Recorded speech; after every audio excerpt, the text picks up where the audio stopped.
Hello students, welcome to physics presentation. Modern physics, 3rd BSc MPC physics paper 5th B. In this paper, I will discuss about the topic Bohr's atomic model and its applications.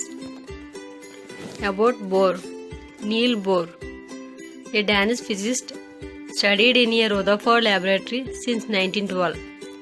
He successfully explained the spectrum of hydrogen atom and presented Bohr's atomic model. He was awarded Nobel Prize in 1922. ఇతను hydrogen spectrum గురించి hydrogen atom యొక్క spectrum గురించి explain చేయడం జరిగింది. ఇతను Nobel ప్రైజ్ని 1922లో తీసుకున్నారు. Bohr's model of atom. First point, electrons revolve around the nucleus in definite energy levels. Electrons అనేవి nucleus చుట్టూ రివాల్వ్స్ అవుతూ ఉంటాయి ఒక డెఫినెట్ ఎనర్జీ స్టేట్స్తో. ఆ ఎనర్జీ స్టేట్స్ని ఏమంటారంట? సెల్స్ ఆర్ ఆర్బిట్స్ అంటారు. Without radiating energy, electrons revolve around the nucleus in definite energy levels is called orbits or cells in an atom without radiating energy. Second point,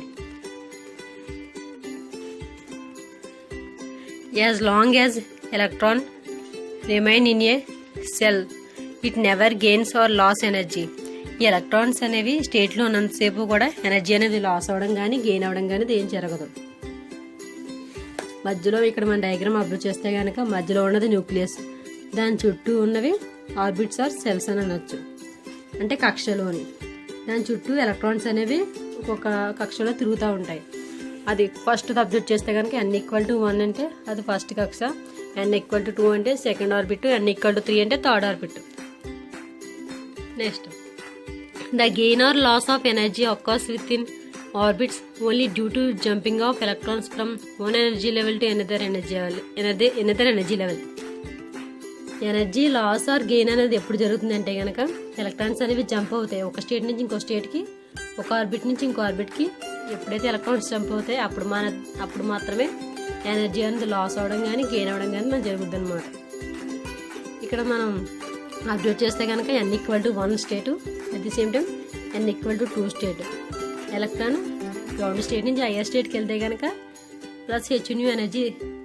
అదేవిధంగా n=2 state నుంచి కనుక 1 స్టేట్కి -hν, అంటే ground state నుంచి higher స్టేట్కి వెళ్తే కనుక energy అనేది గెయిన్ అవుతుంది. అదేవిధంగా హయ్యర్ స్టేట్ నుంచి లోయర్ స్టేట్కి ఎలక్ట్రాన్స్ జంప్ చేస్తే ఎనర్జీ అనేది లాస్ అవుతుందని మనం చెప్పుకోవచ్చు. Next point, the angular momentum mvr of an electron is equal to nh/2π. mvr =nh/2πకి ఈక్వల్ అని చెప్తున్నారు. The angular momentum of an orbit depends upon the quantum numbers. Angular momentum దేనిపై depend అవుతుందంట? Quantum numbers n పై depend అవుతుందంట. And it is integral multiply of factor h/2π. So మన దీన్ని బట్టి ఏం చెప్తున్నారంటే mvr =nh/2πకి ఈక్వల్ అని చెప్తున్నారు. వేరే n వాల్యూస్ ఏంటి? వేరే n=1, 2, 3, 4 అండ్ సో ఆన్. మధ్యలో న్యూక్లియస్ ఉంటే దాని చుట్టూ ఉండే స్టేట్స్ని ఆర్బిట్స్ అంటాం కదా. అయితే ఫస్ట్ దాన్ని న్యూక్లియస్ ఫస్ట్ ఏదైతే ఉందో ఆ కక్షనేమో n=1 అని, నెక్స్ట్ అలా order by order n=2, 3, 4 and so అని మనం చెప్పుకుంటాం. ఇక్కడ అబ్జర్వ్ చేస్తే కనుక న్యూక్లియస్ మిడిల్లో ఉంది, చుట్టూ ఎలక్ట్రాన్స్ అనేవి ఒక కక్షలో తిరుగుతూ ఉంటున్నాయి. అయితే ద ఫండమెంటల్ పార్టికల్స్, యాక్చువల్లీ మనం ఒక ఆటమ్ తీసుకుంటే ఒక పార్టికల్స్ ఏమేమి ఉంటాయి మనకి? ప్రోటాన్ ఉంటుంది, న్యూట్రాన్ ఉంటుంది, ఎలక్ట్రాన్స్ ఉంటాయి. వాటి ఛార్జెస్ చూసుకుంటే కనుక ఈ విధంగా ఉంటాయి. అట్ ది సేమ్ టైం వాటి రిలేటివ్ ఛార్జెస్ చూస్తే ప్రోటాన్కి పాజిటివ్ కానీ +1 కింద, న్యూట్రాన్కి 0 అంటే న్యూట్రల్ తటస్థంగా ఉంటుంది. నెక్స్ట్ ఎలక్ట్రాన్కి నెగిటివ్ అంటే -1. అదేవిధంగా మాస్ వాల్యూస్ అబ్జర్వ్ చేస్తే ఇవి కింద విధంగా ఉంటాయి. నెక్స్ట్ మాస్, ఏఎంయూలో మాస్ తీసుకుంటే కనుక ప్రోటాన్ యొక్క మాస్ 1.0073, న్యూట్రాన్ యొక్క మాస్ 1.0087, నెక్స్ట్ ఎలక్ట్రాన్ యొక్క మాస్ ఏఎంయూలో 5.4858 × 10⁻⁻⁴ కింద చెప్పుకోవచ్చు. అయితే ఈ ప్రోటాన్ ఎక్కడ ఉంటుందని చెప్పుకుంటే కనుక న్యూక్లియస్లో ఉంటుంది. నెక్స్ట్ న్యూట్రాన్ కూడా న్యూక్లియస్లో ఉంటుంది. బట్ ఎలక్ట్రాన్ అనేది ఎక్కడ ఉంటుంది అంటే అవుట్ సైడ్ ది న్యూక్లియస్ కింద ఉంటుందని మనం చెప్పుకోవచ్చు. Next, applications of Bohr's atomic model ఏంటి, బోర్ అటామిక్ మోడల్ యొక్క అప్లికేషన్స్ ఏంటి మనం తెలుసుకుంటే కనుక, first point derivation of radius of an orbit of an atom. Next derivation of energy of an atom an orbit. Next derivation of wave number. Find out చేయాలి derivation అంటే, ఒక ఆర్బిట్లో ఒక ఆటమ్ ఉంటే కనుక దాని యొక్క రేడియస్కి డెరివేషన్ ఫైండ్ అవుట్ చేస్తాం. నెక్స్ట్ ఒక ఆర్బిట్ యొక్క ఎనర్జీ ఈ వాల్యూ ఫైండ్ అవుట్ చేస్తాం. అదేవిధంగా ఒక ఆటమ్ యొక్క వేవ్ నెంబర్ కూడా మనం ఫైండ్ అవుట్ చేస్తాం. ఫస్ట్ అప్లికేషన్ ఏంటంటే కనుక derivation of radius of an orbit of an atom. Consider an atom having an electron E moving around the nucleus having charge Zg where Z is the atomic number. For suppose ఒక atom తీసుకుంటే కనుక అందులో ఉన్న electron ఏంటి, ఈ moving around the nucleus. ఆ electrons అనేవి ఏమవుతుంది, న్యూక్లియస్ చుట్టూ మూవ్ అవుతుంది. నెక్స్ట్ దాని యొక్క ఛార్జ్ ఏంటి అంటే కనుక Zg. ఇక్కడ Z అనేది ఏంటి, ఒక అటామిక్ నెంబర్ కింద మనం చెప్పుకుంటాం. Next let m be the mass, r be the radius of the orbit and v is also velocity of the revolving electron. ఒక ఎలక్ట్రాన్ అనేది తిరుగుతూ ఉంటే దాని యొక్క ఛార్జ్ Zg కింద, మాస్ m కింద, దాని యొక్క రేడియస్ r కింద, దాని యొక్క వెలాసిటీ v కింద మనం చెప్పుకుంటాం. ఇక్కడ ఫిగర్ అబ్జర్వ్ చేస్తే కనుక మనకు తెలుస్తుంది. Next according to Coulomb's law ప్రకారం మనకి ఏం తెలుసు equation, the electrostatic force of attraction between nucleus and electron. ఎలక్ట్రాన్కి న్యూక్లియస్కి మధ్య అట్రాక్షన్ ఫోర్స్ ఏంటి అని ఈక్వేషన్ తెలుసుకుంటే కనుక కూలుంబ్స్ లా ప్రకారం FC equal to Q1 into Q2 by 4πε0 r² is equal to Q1 equal to మనకి ఏం చెప్పుకున్నాం అక్కడ Zg అని అనుకున్నాం. నెక్స్ట్ Q2 అంటే ఆటోమేటిక్గా ఇంకో electron value E by 4πε0 r². Zg into ఈని మల్టిప్లై చేస్తే Zg² by 4πε0 r², where ε0 is the vacuum permittivity constant. ε0 అనేది ఏంటంటే కనుక వాక్యూమ్ పెర్మిటివిటీ కాన్స్టెంట్. సో ε0 ఒక స్పెసిఫిక్ వాల్యూ ఉంది. ఏంటి ఆ వాల్యూ అంటే ε0 equal to 8.84 equal into 10⁻⁻12 c² per joules meters. Next centrifugal force acting on the electron is equal to mv² by r. ఒక centrifugal force, ఒక ఎలక్ట్రాన్ పై centrifugal force apply చేస్తే కనుక దానికి ఈక్వేషన్ ఏంటంటే mv² by r. Next the two forces are equal and balance each other. మనం ముందేం తెలుసుకున్నాం, సెంట్రిఫ్యూగల్ ఫోర్స్ తెలుసుకున్నాం. కూలుంబ్స్ లా నుంచి వచ్చిన ఈక్వేషన్ రెండింటిని ఏమంటున్నారు, ఈక్వల్ చేయమంటున్నారు. చేస్తే mv² by r equal to Zg² by 4πε0 r². Next both sides కూడా మనం ఆర్ని క్యాన్సిల్ చేస్తే కనుక mv² equal to Zg² by 4πε0 into r. This is equation 1. Next ఈ లెఫ్ట్ సైడ్ డినామినేటర్లో ఉన్న ఆర్ని రైట్ హ్యాండ్ సైడ్ డినామినేటర్లో ఉన్న ఆర్ని లెఫ్ట్ సైడ్ తీసుకొచ్చుకొని ఇక్కడ లెఫ్ట్ సైడ్ mv² అటు సైడ్ తీసుకెళ్తే r equal to Zg² by 4πe into 4πε0 into mv². This is equation 2.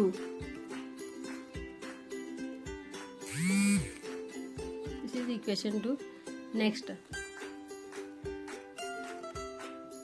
MVR equal to according to Bohr's postulates ప్రకారం MVR equal to NH by 2π. This is equation 3. V equal to V ఇటు side నుంచి M and R అటు side right hand side తీసుకెళ్తే V equal to NH by 2π into MR. Then ఫైనల్గా squaring on V values square చేస్తే both side square అవుద్ది. V² equal to N² H² by 4π² M² R². This is equation 4. Put the value in equation 2. Next, R equal to Zg² by 4πε0 m into V² value ni equation 2 లో substitute చేయాలి. Substitute చేస్తే 4π² m² R² by N² H². Next both sides కూడా డినామినేటర్లో ఆర్తో multiply చేస్తే కనుక ఇక్కడ R/R అవుతుంది. దాని ఫైనల్గా ఆరో క్యాన్సిల్ అయితే 1/1 కింద మనం తెచ్చుకోవచ్చు. Then equal to Z G square. ఇక్కడ pi square value pi cancel అయితే ఇంకా పై ఉంటుంది. నెక్స్ట్ అదేవిధంగా ఎం స్క్వేర్లో క్యాన్సిల్ అయితే ఇంకో ఎం ఉంటుంది. ఫైనల్గా రిమైనింగ్ వాల్యూస్ ఏంటంటే Z G square pi MR by epsilon not N square H square. పైన 4 కింద 4 కూడా క్యాన్సిలేషన్ అవుతుంది. Remaining equation left hand side also 1/1 is equal to 1. Then finally Z G square pi MR equal to epsilon not N square H square అవుతుంది. Then above equation R values left side తీసుకుంటే కనుక R equal to epsilon not N square H square by Z G square pi M. This is equation 5.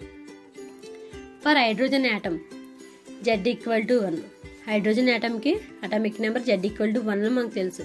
So are value మనకు వచ్చింది కదా, వచ్చిన are వాల్యూలో Z value అని 1 substitute చేస్తాం. ఏంటి R value అంటే R equal to epsilon not N square H square by Z G square pi M. So ఈ Z ప్లేస్లో 1 సబ్స్టిట్యూట్ చేస్తే R equal to epsilon not N square H square by 1 E square pi M. Then R equal to epsilon not N square H square by pi M E square. This is equation 6. Next R equal to N square into A not. So n square నుంచి ఇంకా epsilon naught h square by pi M e స్క్వేర్ని ఏ not కింద మనం తీసుకుంటాం. Next ఇది దేనికి equation? రేడియేషన్కి equation, రేడియస్కి equation r equal to N square a naught. Next application ఏంటి? Derivation of energy of an electron in n orbit. Energy తెలుసుకోవాలి, ఎనర్జీకి ఈక్వేషన్ తెలుసుకోవాలి. The energy of electron in n orbit is the sum of its potential and kinetic energy. Total energy formula మనకు తెలుసు కదా, kinetic energy plus potential energy. The total energy E T equal to kinetic energy plus potential energy. కింద తీసుకుంటే E T equal to kinetic ఎనర్జీకి equation మనకు తెలిసిందే half m v square plus potential ఎనర్జీకి equation మనకు ముందు వచ్చిన ఈక్వేషన్ ప్రకారం minus జడ్జీ square by 4 epsilon not into are. This is equation 7. Next E T అంటే total energy equal to half m v square minus plus into minus జడ్జీ square by 4 epsilon naught r. From equation 1 m v square equal to Z e square by 4 epsilon naught are. Next putting the value in equation 7. ఈ MV square వాల్యూని మన equation 7లో substitute చేస్తే E T equal to Z e square by 2 into 4 epsilon naught r minus జడ్జీ square by 4 epsilon not into r. Next E n equal to Z e square by 8 epsilon naught r minus జడ్జీ square by 4 epsilon naught r. ఈ 2 వాల్యూస్లో మనం ఏం common తీయచ్చు? Z e square by 4 epsilon naught ఆర్ని common తీస్తాం. తీస్తే అప్పుడు E n equal to Z e square by 4 epsilon naught R into 1/2 minus 1. నేను ఫైనల్గా అవుద్ది 1/2 ఇంటూ 1/2 అవుద్ది. ఇప్పుడు EN equal to minus జడ్జీ square by 2 into 4 8 epsilon not into are. This is equation 8. Now putting the value of r from equation 5 into equation 8. R values ను equation 8 తో substitute చేస్తే కనుక en equal to minus జడ్జీ square by 8 epsilon not into ZG square pi M by epsilon not N square H square. Then en equal to minus జడ్జీ square E square into E square E power 4 into M. ఇక్కడ denominator న్యూమినేటర్లోనే pi values రెండు cancel అవుతాయి. ఇంకా 8 epsilon not into epsilon not square N square H square. This is equation 9.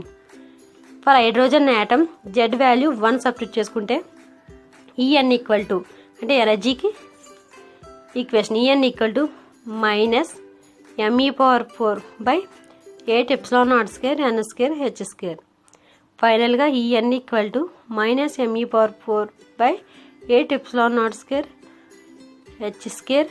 ఇక్కడ already 1/n square అని తీసుకొని సెపరేట్గా రాసుకుంటే ఇంటూ 1/n స్క్వేర్ కింద రాసుకుంటాం. But m e power 4 by 8 epsilon naught square h square equal to minus 2.178 into 10 power minus 18 joules. Then finally En equal to minus 2.178 into 10 power minus 18 1 by n square joules. This is equation 10. En equal to minus k by n square, where k value is 2.178 into 10 power minus 18. The negative sign indicates decrease the energy of the electron. Then finally change in energy delta E equal to E2 minus E1. So delta E equal to minus z square e power 4m by 8 epsilon naught square n square h square minus z square e power 4m by 8 epsilon naught square n1 square h square. ఈ value అందరికీ తెలుసు. So E2 E1 ఏంటంటే కనుక n ప్లేస్లో n2 అని, తర్వాత n ప్లేస్లో n1 కింద మనం మార్చుకుంటాం. P2 మైనస్ E1 అంటే n2 మైనస్ n1 కింద మార్చుకుంటాం. మొత్తం ఈక్వేషన్ సబ్స్టిట్యూట్ చేసుకుంటే ఫైనల్గా delta equal to z square e power 4m by 8 epsilon naught square h square. Both sides మనం ఏం కామన్ తీయచ్చు అంటే ఇది తీయచ్చు. నెక్స్ట్ ఫైనల్గా 1 by n1 square minus 1 by n2 square కింద రాసుకోవచ్చు. So for H atom z equal to 1 అని అందరికీ తెలుసు. నెక్స్ట్ డెల్టా ఈక్వల్ టు ఏం తెలుసు, m e power 4 by 8 epsilon naught square h square into 1 by n1 square minus 1 by n2 square. This is equation 11. Next here m e power 4 by 8 epsilon naught square h square equal to 2.18 into 10 power minus 18 joules. Then delta E equal to 2.18 into 10 power minus 18 into 1 by n1 square minus 1 by n2 square and so on, equation 12. But according to Planck's quantum theory, delta E equal to hv. Just h nu equal to 2.18 into 10 power minus 18 1 by n1 square minus 1 by n2 square. Again h nu equal to m e power 4 by 8 epsilon naught square h square 1 by n1 square minus 1 by n2 square, or b equal to m e power 4 by 8 epsilon naught square h cube into 1 by n1 square minus 1 by n2 square hz. Hz or cycles, seconds inverse. This is equation 13. Then finally nu equal to 3.29 into 10 power 15 into 1 by n1 square minus 1 by n2 square h. Next third application, derivation of wave number. B equal to c nu. This is equation 14. Where this is equation 14. Where c is the velocity of light, putting value v from equation 13 and 14. Then nu c equal to v place lo nu and c substitute cheste nu c equal to m e power 4 by 8 epsilon naught square h cube into 1 by n1 square minus 1 by n2 square. Nu bar equal to m e power 4 by 8 epsilon naught square h cube c into 1 by n1 square minus 1 by n2 square. This is equation 15.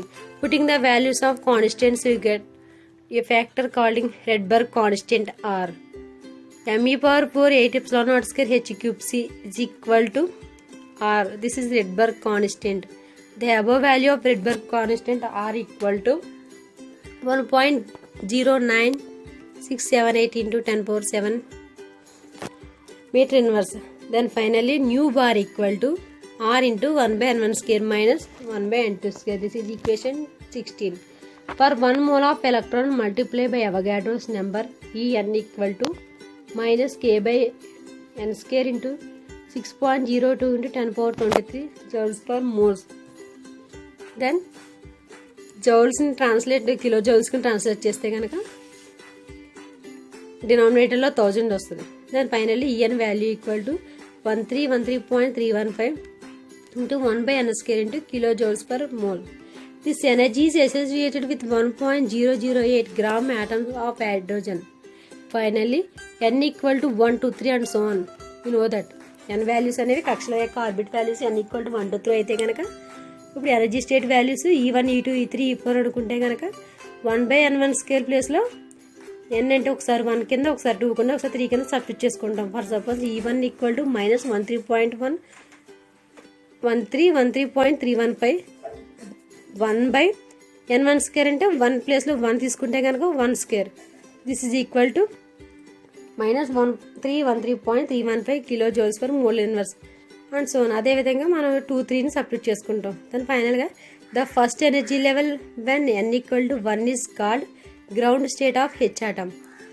All other states n equal to 2, 3, 4 and so on are excited states where A0 is the constant quantity. A0 equal to epsilon naught H square E square pi m. A0 equal to 0.529 into 10 power minus 10 m meters. A0 equal to 0.529 angstroms. Then finally R equal to n square into A0. So R value మనకు తెలుసు, R equal to n² into 0.529 ఆంగ్స్ట్రామ్స్ మన అందరికి తెలుసు. ఇప్పుడు n ప్లేస్లో మళ్ళీ అదేవిధంగా 1 ఒకసారి 2 ఒకసారి 3 ఒకసారి అండ్ 4 ఒకసారి మనం సబ్స్టిట్యూట్ చేస్తే first suppose therefore radius of orbits having n equal to 1 2 3 and so on as follows. R1 equal to 1² into 0.529 into 0.529 angstrom. Next 1 2 3 and so on ఈక్వేషన్లు n ప్లేస్లో మనం సబ్స్టిట్యూట్ చేసుకుంటే ఈ వాల్యూస్ వస్తాయి. So defects ఏంటి? అప్లికేషన్స్తో పాటు మనకు bore atomic మోడల్లో కొన్ని డిఫెక్ట్స్ కూడా ఉన్నాయి. అంటే బోర్ అటామిక్ మోడల్ అన్నింటినీ ఎక్స్ప్లెయిన్ చేయలేకపోయింది, కొన్నిటిలో కూడా తను ఫెయిల్ అవ్వడం జరిగింది. ఏంటి ఆ డిఫెక్ట్స్ అని చెప్పుకుంటే కనుక defects of bore atomic model according to bore the radiation result when the electron jumps from one energy orbit to another energy orbit. But he did not explain how this radiation occurs. Actually ఒక energy state నుంచి ఇంకో energy స్టేట్కి electrons అనేవి jump అవ్వడం అనేది జరిగితే కనుక energy అనేది రేడియేషన్ రూపంలో రిలీజ్ అవుతుంది. అయితే దాని గురించి ఏమవుతుంది, ఒకవేళ ఎనర్జీ లాస్ అవుతూ ఉంటే ఎలక్ట్రాన్స్ అనేవి కంటిన్యూగా ఎనర్జీ లాస్ అవుతూ ఉంటే వెళ్ళి న్యూక్లియస్లో పడిపోవాలి. అలా జరగట్లేదు. పోనీ ఎక్కువ ఎనర్జీ గెయిన్ అవుతుందామంటే రేడియేషన్ ఎక్కువ అవ్వాలి. దాది కూడా ఏం తెలియట్లేదు. సో దాని గురించి కంప్లీట్గా ఎక్స్ప్లెయిన్ చేయడం తెలియకపోయింది. నెక్స్ట్ అదేవిధంగా బోర్ కూడా స్పెక్ట్రల్ లైన్స్ గురించి ఎక్స్ప్లెయిన్ చేయలేకపోయాడు. Next bore suggest circular orbits of electron around the nucleus of H atom, but later it was proved that the motion of electron is not a single plane but takes place in 3-dimensional space. నేను చెప్పారంటే electrons అనేవి ఒక single ప్లేన్లో తిరుగుతుంది న్యూక్లియస్లో అని చెప్పారు, nucleus చుట్టూ. But అలా కాకుండా ఇవి 3-dimensional స్పేస్లో తిరుగుతుంది అని చెప్పి చెప్పలేదు. సో ఇది బోర్ అటామిక్ థియరీ యొక్క ఫెయిల్యూర్స్ గురించి చెప్పుకోవచ్చు. Thank you.